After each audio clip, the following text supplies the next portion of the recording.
ঢেল মারো, 7টা ঢেল মারছিল। আর লাস্টে যে জমরাতে উল্লাহ ওখানে যাওয়ার পর আবার ঢেল মারো 7টা। এই যে আল্লাহ পছন্দ হয়েছে, এই হাজিরের জন্য একটা নির্দেশ রেখে গেছে।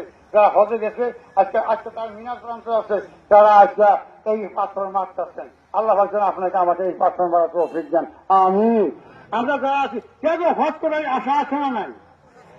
আশা আছে না নাই?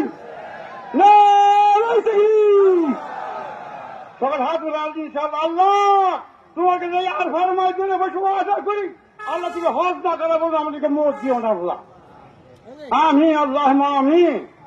যাই হোক, আমি আরো বড় বেশি বলবো না, বলার মতন বহুত কিছু ছিল।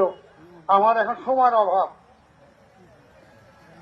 এখন সময় নাই। এর নামাজ আরম্ভ করা হবো। আপনার যারা পালে পাবেন, না পাইলে নাই। চোখ দিয়ে আপনাদের ভাগ্য আমার নাকি। কারণ গরমে মিনিটেও খাওয়া হয়ে যাচ্ছে না। ইনশাআল্লাহ আপনার কাঁচা সিধা করে দাঁড়াই করুন।